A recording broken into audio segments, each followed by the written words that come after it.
Hey guys, my name is Ariel. I hope you're keeping it shiny. I want to show you something, okay? You're not ready for this. Well, it's not one thing, it's a lot of things.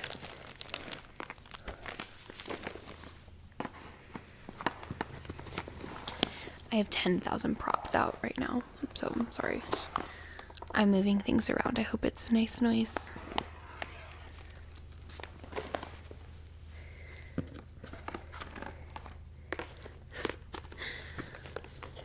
Alright. Let's see what I want to show you first. So this is all it's all D&D stuff. It's all freaking awesome.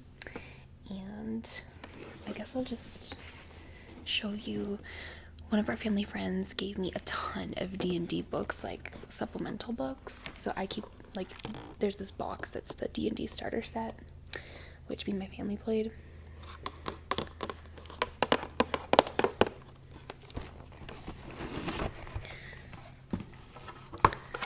But in here,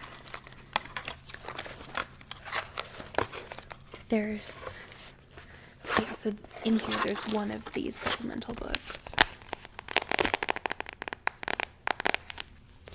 This is Dungeons and Dragons, Player's Handbook 2, Primal, Arcane, and Divine Heroes.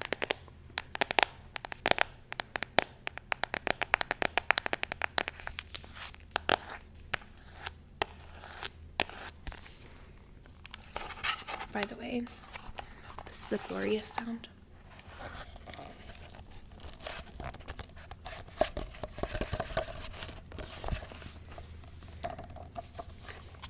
So we get lots of stats. Oh, here's a little chapter on barbarians.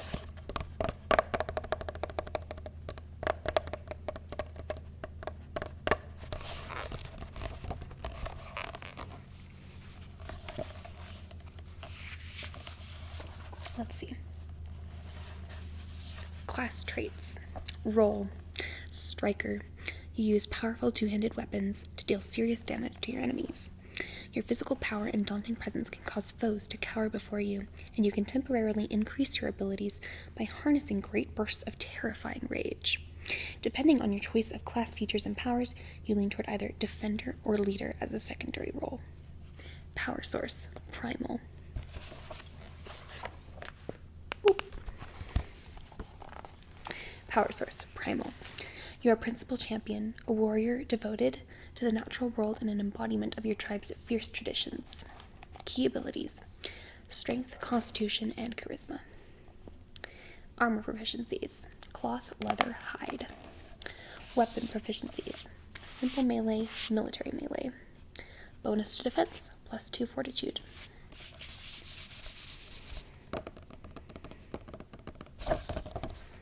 Let's see. Rage Blood Barbarian. You can withstand a great deal of physical punishment, especially when you are in the throes of rage. At higher levels, your powers, particularly your rages, visibly manifest the spirits sacred to your tribe. Strength should be your highest ability score since you use it for your attacks, but make Constitution a close second. Charisma might be your third best, especially if you want to use some powers designed for the Thane-born Barbarian build. Rage Blood Barbarians lean toward Defender as a secondary role.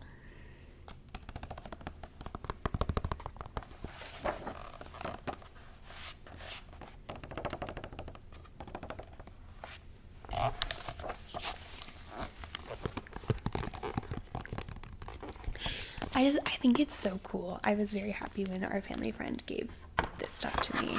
It's really, really awesome. And then I keep a ton of character sheets in this box.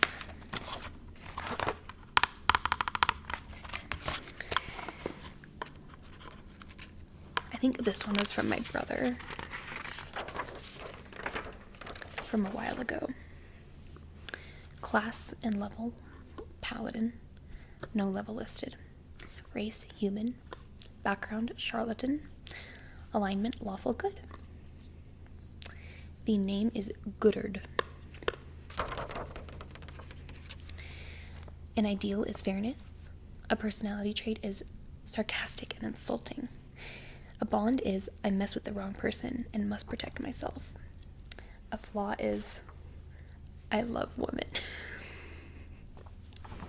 That is so funny.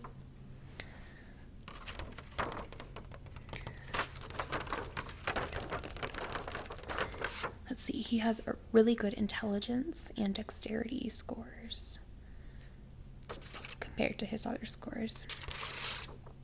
This is awesome.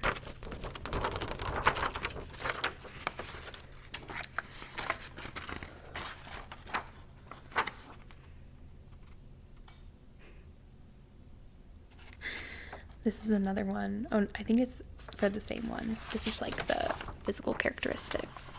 Age 25, eyes gray, height 6'2", weight 240, parentheses, muscly AF, end parentheses.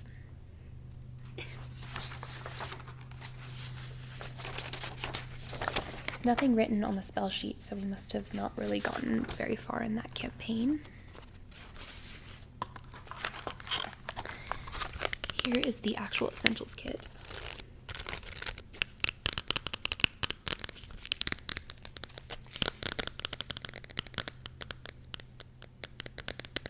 This was actually bound by one of our family's best friends. She's amazing. She's like a second mom.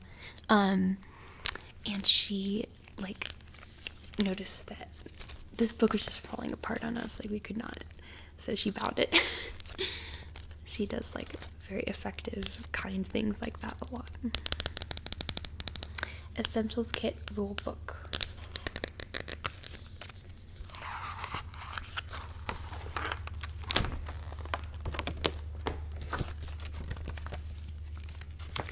A ton of contents.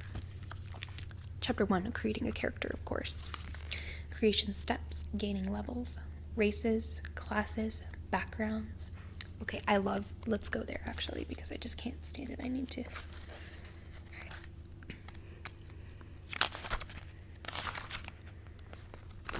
Okay. Races. We begin with dwarf. Kingdoms rich in ancient grandeur, halls carved into the roots of mountains. The echoing of picks and hammers in deep mines and blazing forges, and a commitment to clan and tradition. These common threads unite all dwarves. They have long memory and long grudges. Dwarves who take up the adventuring life might be motivated by a desire for treasure. Other dwarves are driven by the inspiration of a deity, a direct calling, or simply a desire to bring glory to one of the dwarf gods. Clan and ancestry are also important motivators. A dwarf might seek to restore a clan's lost honor, avenge an ancient wrong the clan suffered, or earn a new place within the clan after having been exiled. Or a dwarf might search for the axe wielded by a mighty ancestor long ago.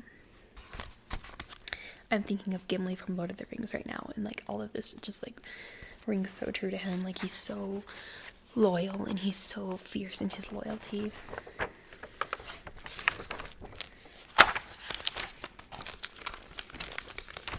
Elf. A people of otherworldly grace, elves dwell in places of ethereal beauty, in the midst of ancient forests, or in spires glittering with fairy light, where soft music drifts through the air and gentle fragrances waft on the breeze.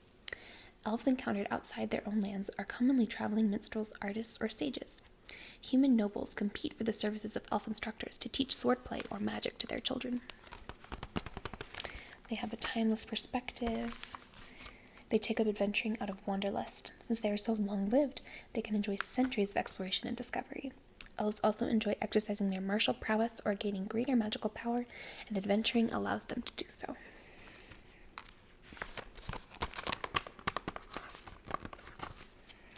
Next up we have halfling, and then I'm going to go to like the last race listed, and then we'll go into classes. Halfling. The comforts of home are the goals of most halflings, a place to settle in peace and quiet, far from marauding monsters and clashing armies, a blazing fire and a generous meal, fine drink and fine conversation. Though some halflings live out their days in remote agricultural communities, others form nomadic bands that travel constantly, lured by the open road and the wide horizon to discover the wonders of new lands and peoples. So this is obviously like exactly Lord of the Rings, right? You have certain halflings who just want to stay home and you know, be comfortable. And then you have halflings like Bilbo and Frodo and Sam and Pippin and Merry that go out adventuring. All right, let's go to the last race that's listed. There are tons of races, but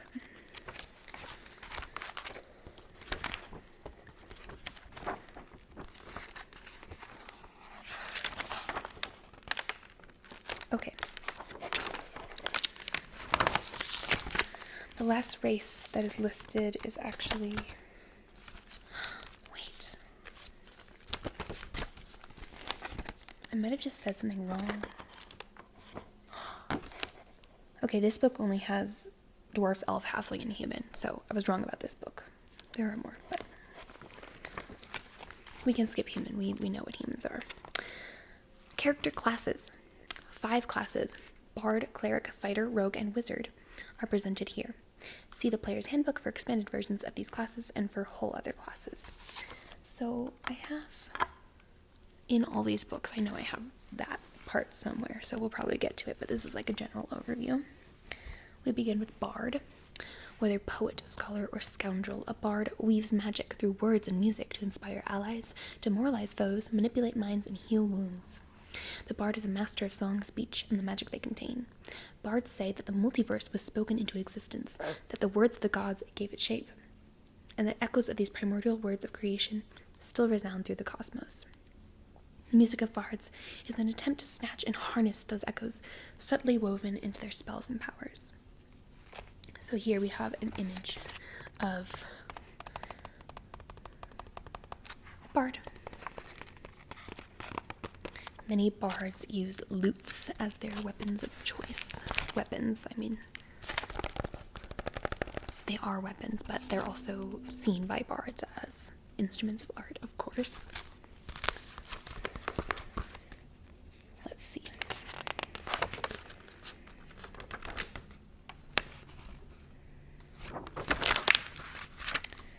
Clerics are intermediaries between the mortal world and the distant planes of the gods. As varied as the gods they serve, clerics strive to embody the handiwork of their deities and are imbued with magic. They are divine agents.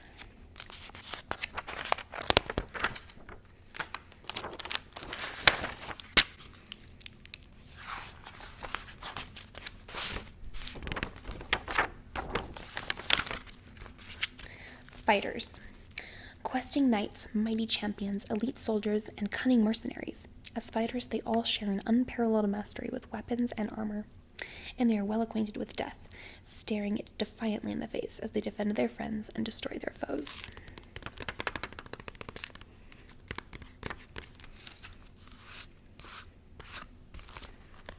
Are you guys thinking of which one you would be, or if you've played D&D, you probably have a class?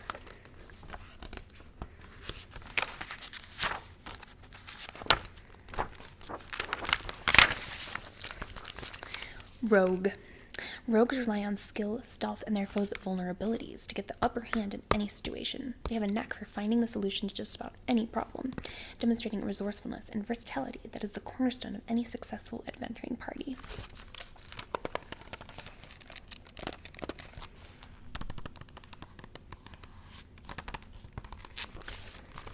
Rogues are so fun. I used to only ever be a rogue, but I wanted to mix it up eventually.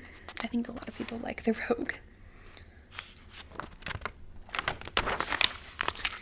This is the one I would probably be if I was actually a member of a party, in real life.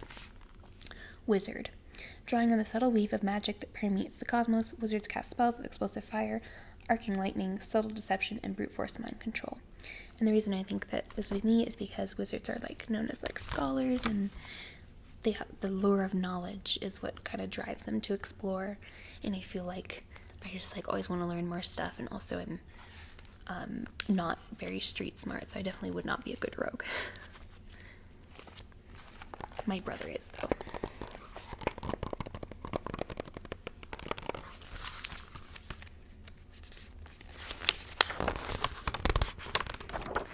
Okay. Well, we don't have all the time in the world, which makes me sad. But yes, this is a basic player's handbook.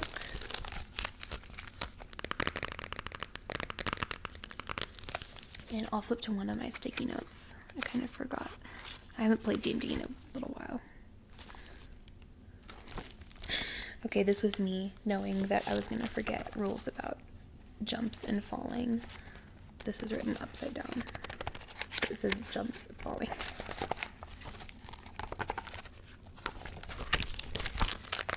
Making campaigns is so fun. You get to it's like a creative writing process. Ever since I became a DM, I just have not looked back. Okay. Additionally, we have another campaign here, Lost Mine of Phandelver. And we have some awesome monsters here at the end. 54.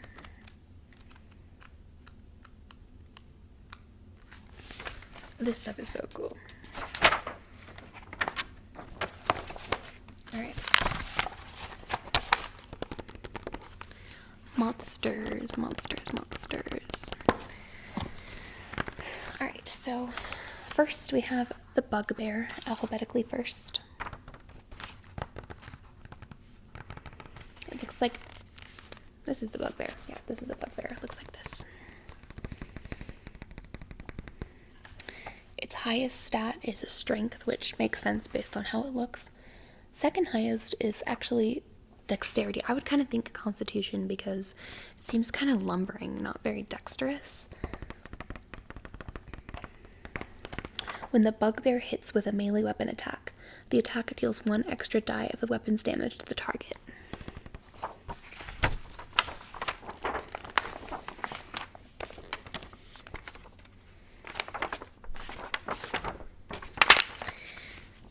Nesnar, the black spider. Let's see. Highest stat is intelligence, which makes sense, and then second highest is wisdom. Intelligence and wisdom tend to kind of come hand in hand. So Nesnar, a medium humanoid, an elf, neutral evil. Special equipment, a spider staff, fey ancestry, sunlight sensitivity, of course, spell casting.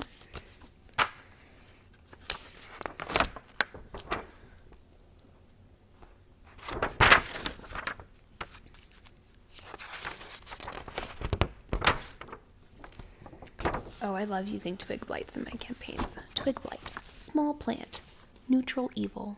Did you ever think a plant could be evil? Before I played D&D, I did not. Highest stat is dexterity, and second highest is constitution. Interesting. The charisma is very low for the poor twig blights. Damage vulnerabilities, fire, intuitively. Yes.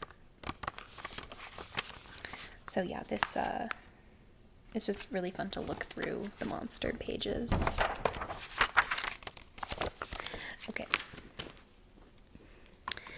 I have another one, the Dragon of Icefire Peak.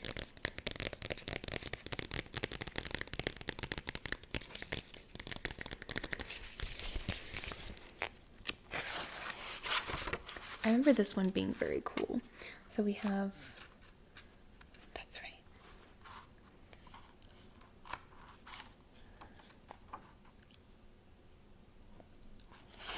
Sorry, I'm just remembering stuff about the campaign. Let's see all the stuff, the random stuff that I wrote. Because this was early when I was still learning how to do this. Okay, so here's, like, the town is Phandalin. It's kind of like the starting point for the adventure. The characters might wish to explore key establishments within Phandalin. These locations are marked on the map of Phandalin and the corresponding poster map. Which, I might add, is here.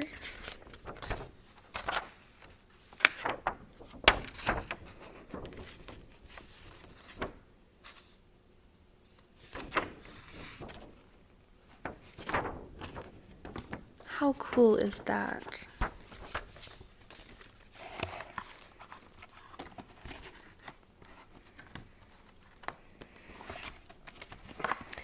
And then we have these things, which we didn't end up using. Actually forgot about them. So these are like cards that you can pop out for initiative. So it's kind of like a nice little training wheels for like full-on D&D. So in D&D, like somebody with the highest initiative goes first in battle.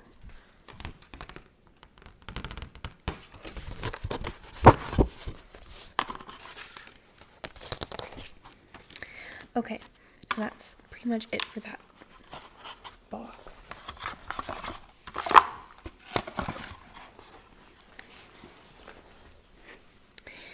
Okay, we also have this Keep on Shadowfell campaign.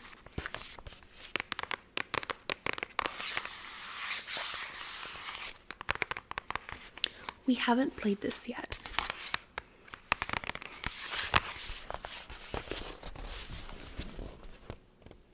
Look at that. So it comes out of this sleeve here. Has a whole ass map. So we are excited about this, and another map as well. Keep on Shadowfell.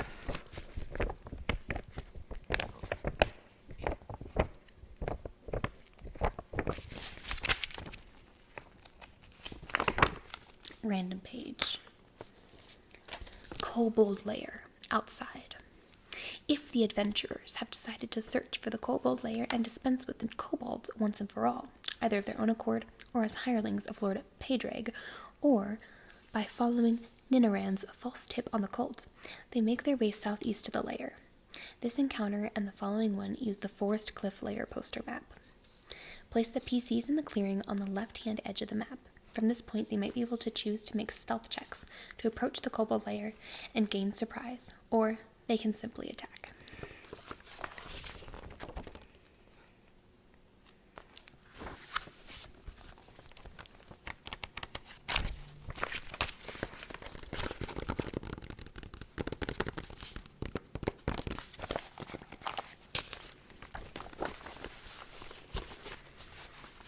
So this is definitely really exciting, and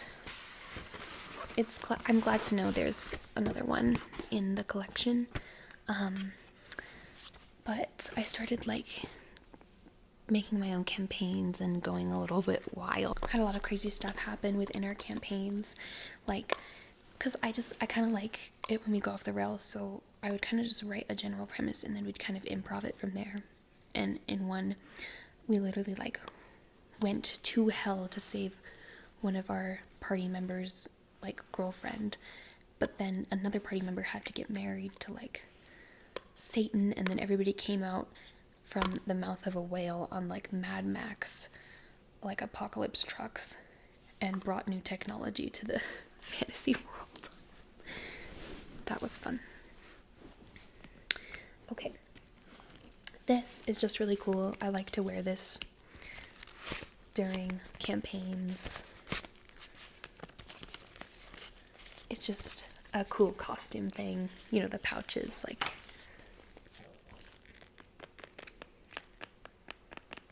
it looks really cool, like on a waist. It's just hard to clasp in the back.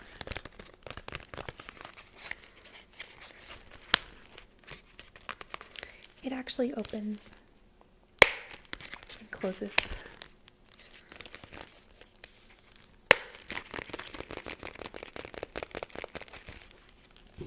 So that's just freaking sick. And then, okay, I have some more props over there. I will get to those. But exceedingly importantly, this thing.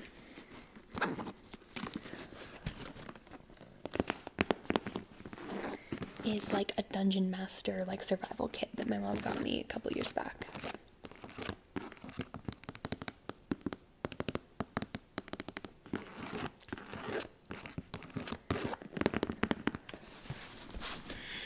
How cool is this? Look at the zippers. And it even has like a thing here. So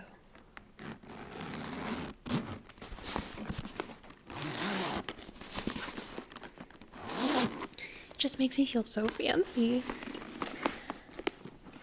Alright, let's open this bad boy up, shall we? So, to start off in the kit, we have some character sheets. These ones are filled out, were filled out like as a PDF and then printed, so they're not written by hand. And these are kind of like starter training wheels character sheets for somebody to write like their character name on, but everything else is filled out.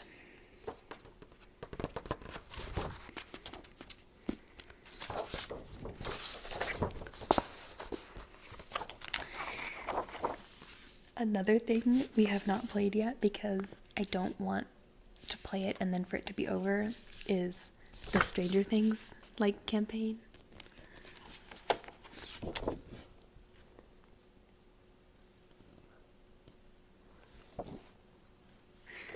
Oh my god, it makes me so happy.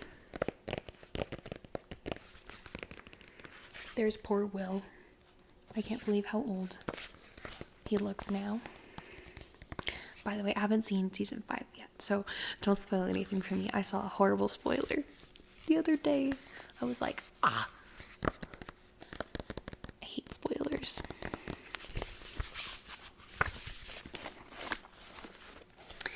Then we have a DM screen, so this would just go like in front of you, so the members of the party can't see like your notes and stuff.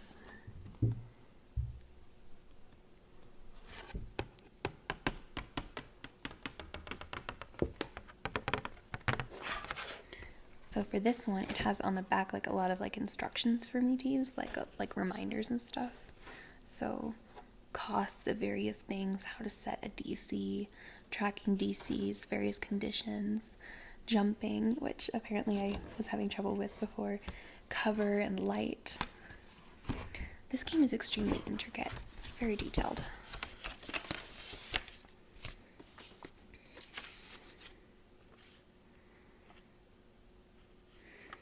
I think I had one of my friends write down the ingredients to a potion on a little sticky note, and now it ended up in my kit. Mortar and pestle. I can't quite read it, but that's cute. Starter set rulebook for, I think this was the Lost Mine of Phandelver that we saw. And then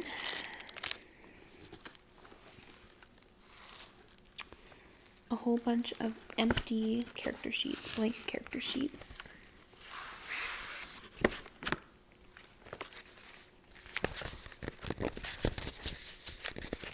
This is the side that has to do with like character appearance. You can draw your character, you can draw your character's symbol, allies and organizations, backstory goes here. A lot of people that I know like to write really detailed backstories, so they'll do it in like a Google Doc and make it really, really long, because there's no way you can like fit what you want to say in there.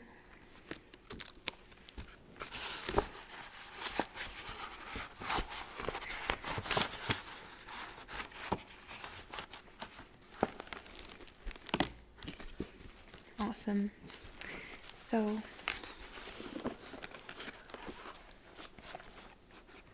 this isn't super organized for me. I have a lot of things everywhere. But this is pretty cool. So it has like all these like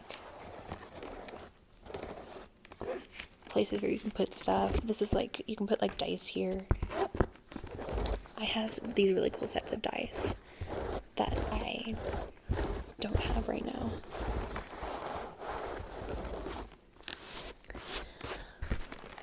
But I have a set. I do have a set that I want to show you. I really like the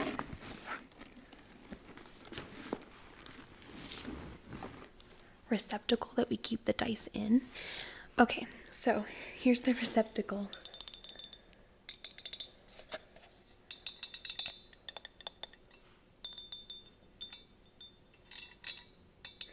How cool is this, guys? And then I have the dice in a pouch that says like a jewelry company on it. But when I open the pouch,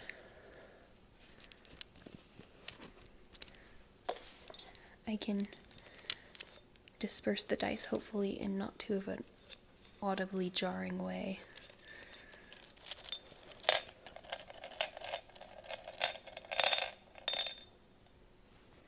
So yeah, red and blue mixed together, everybody has like enough dice.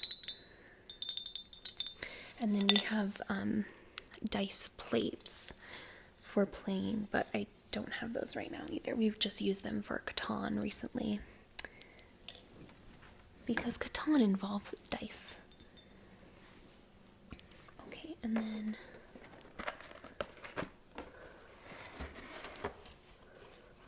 more of those giant player's handbooks, which tend to be similar in composition to one another, but they all have a lot of different information. Okay, so another prop that I use every time I DM is my gavel. I got this gavel when I was like 8. I wanted it so badly. The use of a gavel as a DM is to get everybody to shut up, because it's hard to rally everybody and get everybody to like know what's going on. So I have to make much louder bangs on my little gavel here.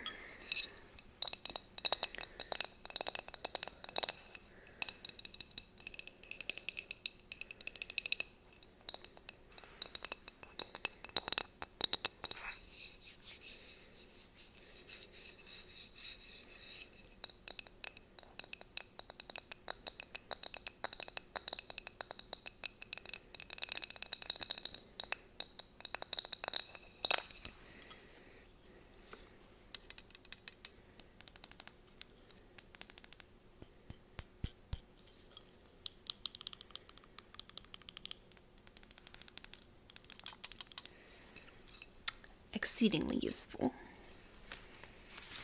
Alright. Then we have a poor headless and wingless dragon with a story. So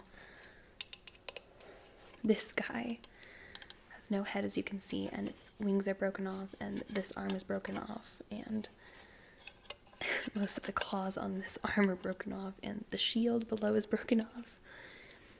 So the joke was that I would have him on the table with his sword, which doesn't fit anymore, but it used to like lean. I'd have him on the table with his sword every campaign, but like he started losing limbs, because even if he would fall like on the carpet broken, because it's not very like high quality, but it just became a joke, so he lost so many limbs. I feel bad for him. When I DM, I like to have the table very like, it's set up with all sorts of props and makes it look, it just helps people get in the mood, and I try to get people to dress up. I always dress up, which actually brings me to my next item. This is an absolutely beautiful, beautiful shawl cover-up, sarong style shawl. It's so comfortable. It's just gorgeous. It has these two like color sides, so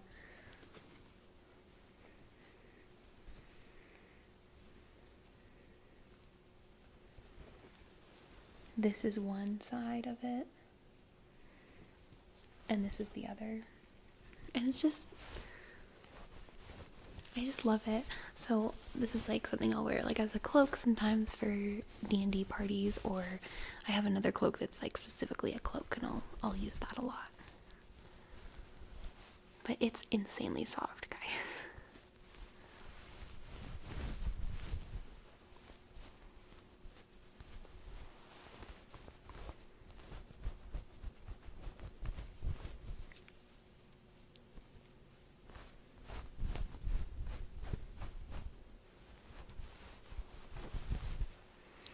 So I love it very much.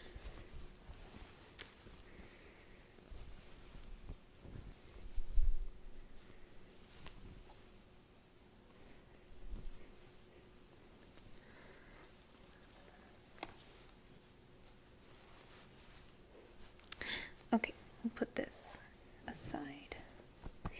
And then another like prop thing I have. My mom got me this absolutely amazing like pouch thing.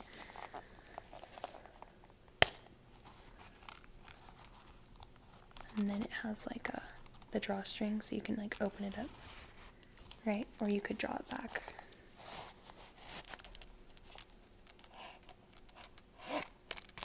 And close it again. But right now what's inside it is like a string of magnets. I just find them cool. But usually like dice can go in here.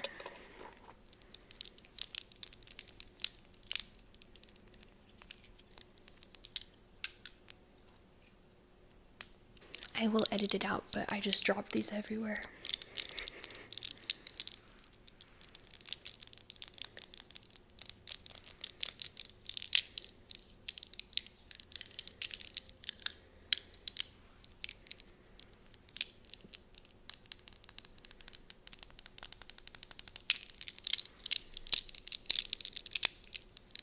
But these are just really cool. So I will place them back in their container. The container I have set for them. So I'll close this part first. And then I will draw the bag in. And shoop. And it has this beautiful like Celtic tree design. I love how the roots and the leaves are like indistinguishable from each other. It's very philosophical.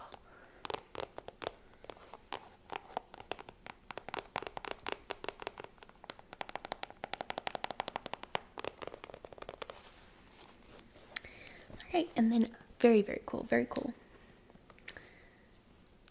Got this dragon thing. It used to belong to my brother. He gave it to me.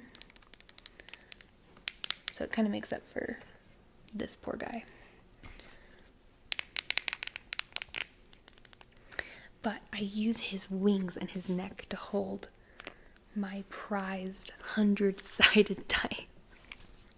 Which is like, how do you even tell like what number it lands on? You can tell, but it's just really funny. It's basically just a ball. My cats like to play with it.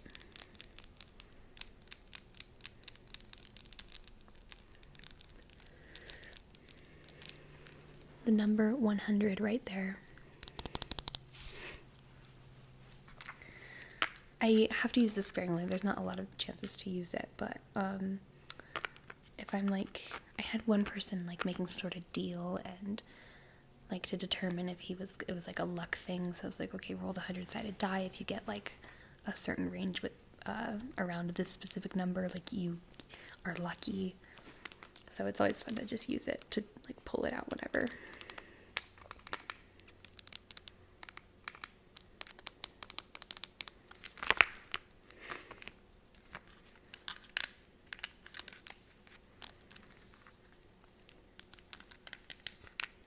This is a super cool dragon. I really like the wing art here, and like this one is like tattered a little bit. So it's like the dragon has been through battle.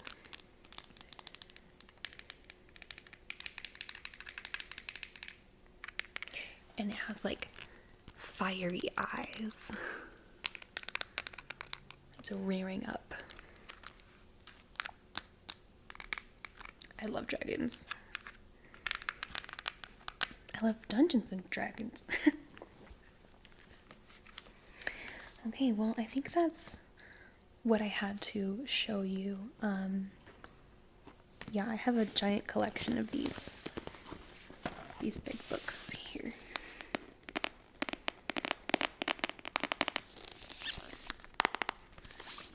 And they're just fun to read through and to get information out of. Kind of like how if you've ever, like, I used to just have a whole binder with card holders where I would just put Magic the Gathering cards in it and I would just look at the cards. But I never actually really played it. I want to play it now, but it's kind of like that. It's just really fun to read and look at. Yeah, sorry, I'm looking at the Stranger Things one again. But yes, thank you for joining me as I nerd out about something that I really like. And if you haven't played D&D, I hope that you want to try it after this, maybe. If you have, happy campaigning, and if you just aren't into it, that's totally fine too. Okay guys, I'll see you in the next one. Love you all. Bye.